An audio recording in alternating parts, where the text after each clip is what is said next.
Diabetic ప్రాబ్లంతో, sugar ప్రాబ్లంతో ఎవరైతే ఇబ్బంది పడుతున్నారో న్యాచురల్ ఇంగ్రీడియంట్స్ ద్వారా మీ షుగర్ వ్యాధి, డయాబెటిక్ వ్యాధి ఏదైతే ఉందో ఈ వ్యాధి నుంచి మిమ్మల్ని మీరు ఖచ్చితంగా కాపాడుకోగలుగుతారు. నుస్ఖా రాసుకోండి, యూస్ చేయండి, ఫలితం పొందండి. కలుంజి 100 గ్రాములు, మెంతులు 100 గ్రాములు, అవిసె గింజలు 40 గ్రాములు, ఆమ్లా పౌడర్ 40 గ్రాములు, నేరేడు గింజ ఏదైతే ఉందో దాని యొక్క పౌడర్ 40 గ్రామ్స్, వేప ఆకు పౌడర్ 40 గ్రామ్స్, కాకరకాయ పౌడర్ ఒక 40 గ్రాములు 40 గ్రామ్స్.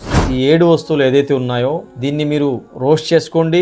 మంచిగా కొన్ని పౌడర్స్ ఏదైతే ఉందో ఇప్పుడు నేరేడుకాయ గింజ ఈ మొత్తం ఎండబెట్టుకోండి. కాకరకాయ, నేరేడుకాయ, ఉసిరికాయ ఎండబెట్టేసి దాన్ని కూడా పౌడర్ గా మీరు పౌడర్ ఫామ్ లో చేసుకోండి. ఈ అన్ని పౌడర్స్ చేసిన తర్వాత ఒక గ్లాస్ జార్లో మిక్స్ చేసుకొని ఉదయం సాయంత్రం భోజనం చేసే ముందు ఒక గ్లాస్ నీళ్ళల్లో ½ స్పూన్ కలుపుకొని తాగేయండి. ఖచ్చితంగా షుగర్ యొక్క వ్యాధితో మిమ్మల్ని మీరు కాపాడుకోగలుగుతారు. ఒకవేళ మీ దగ్గర సమయం లేదు, తయారు చేసుకుండే సమయం, ఈ వస్తువులు ఇంగ్రీడియంట్స్ మీ దగ్గర దొరకవంటే షిఫా కంపెనీ ద్వారా తయారు చేసిన డైబో కేర్ పౌడర్ ఏదైతే ఉందో ఈ షిఫా డైబో కేర్ పౌడర్ న్యాచురల్ ఇంగ్రీడియంట్స్ ద్వారా తయారు చేయడం జరిగింది. ఈ షిఫా డైబో కేర్ పౌడర్ తెప్పించుకోండి, వాడండి.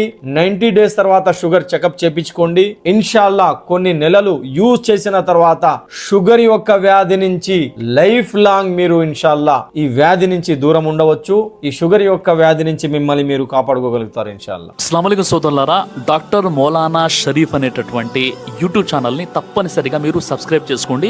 దీని ద్వారా మీ ఆరోగ్యం మీ చేతులు అనేటటువంటి ఎపిసోడ్స్, ఆ వీడియోస్ వస్తుంటాయి. అదేవిధంగా తల్బీనా ఎలా తయారు చేయాలి, ఎలా దాని యొక్క ఉపయోగాలు ఏంటి, దీనితో పాటు మౌలానా గారి ప్రతి శుక్రవారం కూడా నెల్లూరు మసీదులో ఆయన యొక్క జుమా ఖుత్బా ఉంటుంది. కాబట్టి ఆ ఖుత్బా మంచి క్వాలిటీలో రికార్డ్ అయ్యి తర్వాత యూట్యూబ్ ఛానల్లో అప్లోడ్ అవుతుంది. కాబట్టి దాని ద్వారా కూడా మీరు ధార్మిక నాలెడ్జ్ మీరు నేర్చుకోవచ్చు. కాబట్టి మౌలానా షరీఫ్ హుస్సేని గారి ఛానల్ని తప్పనిసరిగా మీరు సబ్స్క్రైబ్ చేసుకోండి.